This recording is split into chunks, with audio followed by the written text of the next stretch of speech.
Olá pessoal, boa noite. Vamos continuar o livro da Mabel Collins.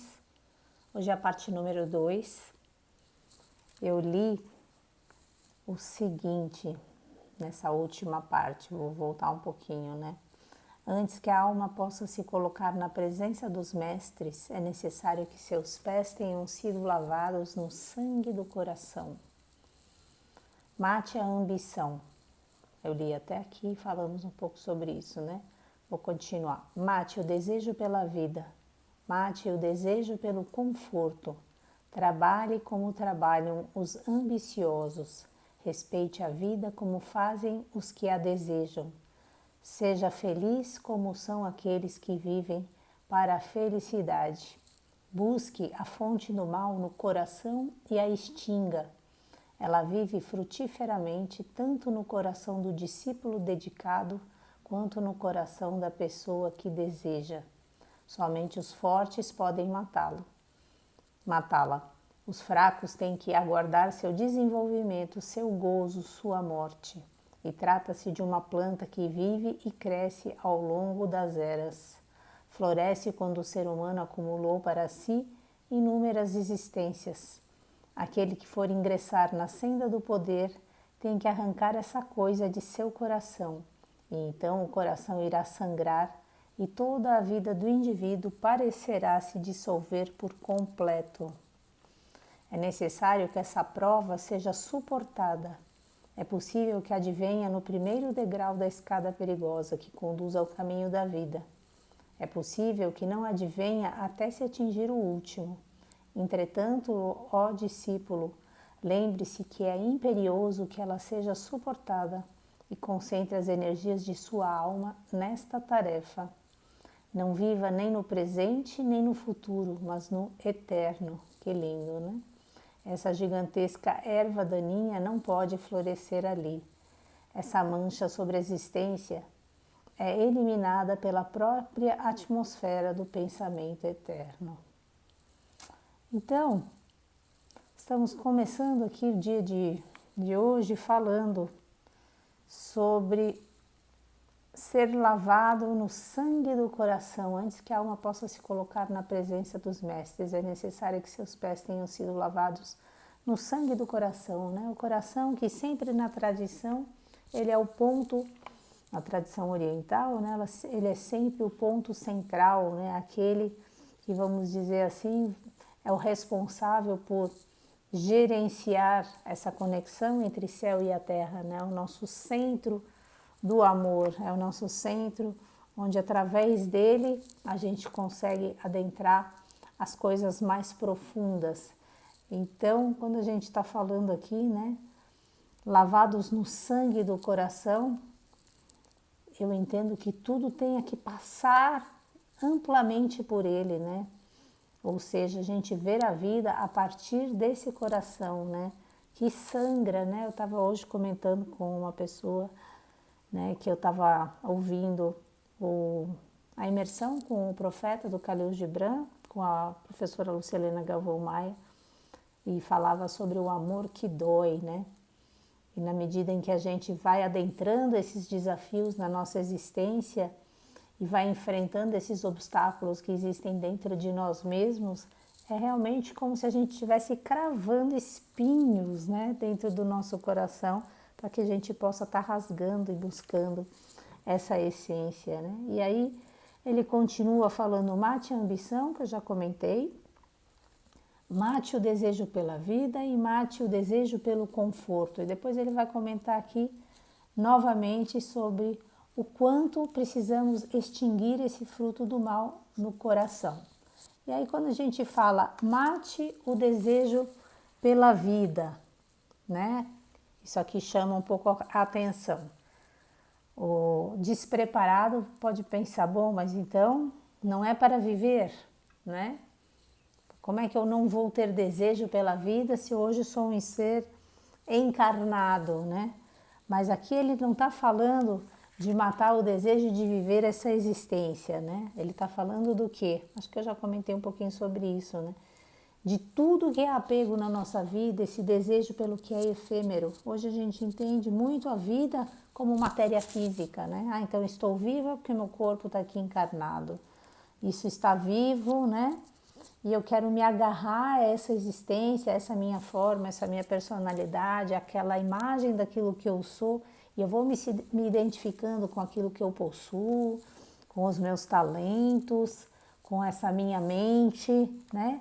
E aí eu não me deixo fluir. E eu fico tão engessada que de repente eu não saio do lugar e eu não consigo mudar de cidade, eu não consigo mudar de relacionamento.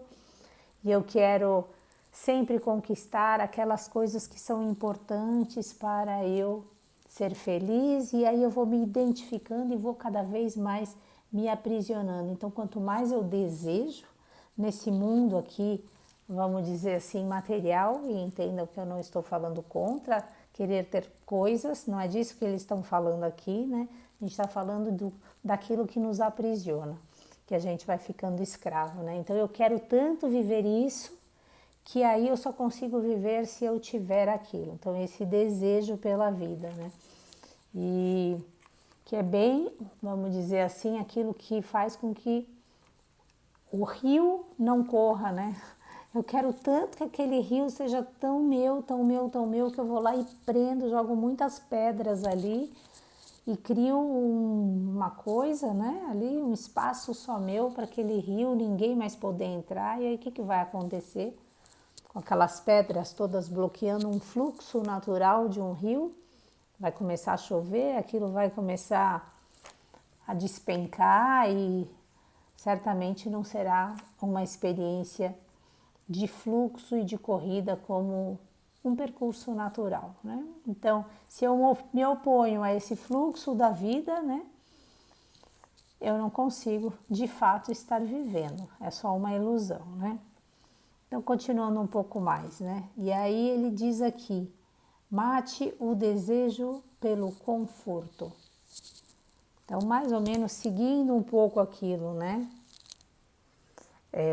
Aliás, quero fazer um comentário só sobre essa questão, né? Mate o desejo pela vida, que eu ouvi, inclusive, no vídeo que eu assisti há um tempo, que comentava esse livro. Tem uma informação interessante que eu acabei de ver aqui quando eu ia passar de tema, que diz o seguinte: amar a vida é amar o processo pelo qual a vida flui, sem querer se deter no que vamos ou não encontrando pelo caminho. Olha a sabedoria disso, né? Então não é pelas coisas, pelo apego daquilo que eu conquisto, mas é amar esse caminho, né? Essa fluidez, né? Aquilo que está acontecendo, sem se apegar a uma coisa ou outra. E, enfim, né? Terminando aqui com esse mate, o desejo pelo conforto. De novo, ele mostrando aqui a questão desse querer para o meu conforto, da minha personalidade, desse meu ser pequeno, né? Dessa minha mente inferior. Então nada me satisfaz a não ser que eu esteja com isso, aquilo, que vai ter no fundo de novo uma base de egoísmo. Então não é problema nenhum você desejar, querer ter alguma coisa, vamos dizer assim, mas no momento em que você vai depender de ter essa coisa para ser feliz na vida, estar alegre ou não na vida, porque você depende de ter isso e aquilo, de novo você está com esse processo bloqueado. Então, querer estar, né, numa zona de conforto é muito perigoso, né? E a gente já viu, né, muitas vezes que quando a pessoa está numa zona muito de conforto, até financeiro, né, ela se acomoda tanto e de repente ela para de crescer.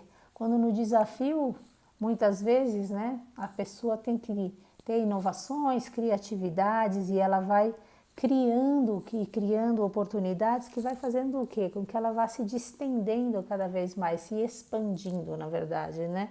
Então a pessoa que não entra nessa zona de conforto, ela vai desenvolvendo resistência para a vida, resiliência, né? E quanto mais ela exerce isso, mais ela se expande, né? E essa expansão sempre está bastante ligada a essa consciência. Então, quando eu quero conforto, eu estou pedindo o quê, né?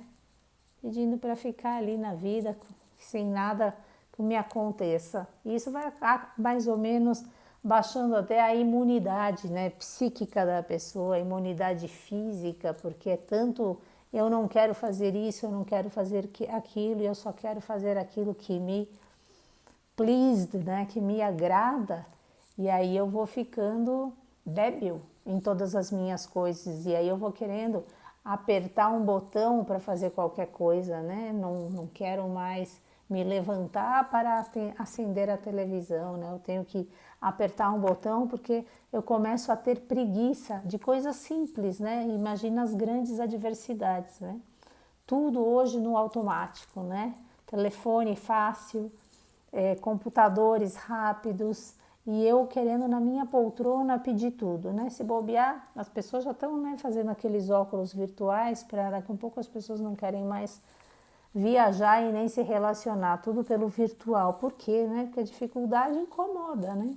O desafio, ele traz realmente aquela força propulsora para a gente crescer, e muita gente não quer crescer. Então, que a gente possa realmente matar essa ideia de querer ter o desejo e o conforto, né? E pedir, ao invés disso, que a gente receba as provas que vão nos fazer crescer. E se a gente entende tudo como prova, fica um pouco mais fácil. É fácil para mim? Obviamente não. Mas, né, tendo essa consciência e prestando atenção, quem sabe em algum momento eu vou até pedir mais dificuldades, né? Para poder me expandir ainda mais, né? Crescer um patamar a mais, porque é isso, né? Para você subir de um degrau para o outro, sempre tem que ter esforço, gente. É um andar assim, um andar vertical e um assim, né? Sempre tem uma barreira, né? Eu ouvi isso recentemente e eu gostei. Entre um degrau e o outro, né? Entre um horizontal e o próximo, tem um vertical. É uma barreira que a gente tem que transpor. Se eu quero conforto, eu não vou subir degrau, né? Vou querer um elevador, né? Vou querer que me levem no colo. E aí, com isso, eu não aprendo as resistências do caminho, eu não desafio e não cresço. Beijos para vocês e amanhã continuo, se Deus quiser. Bye, bye.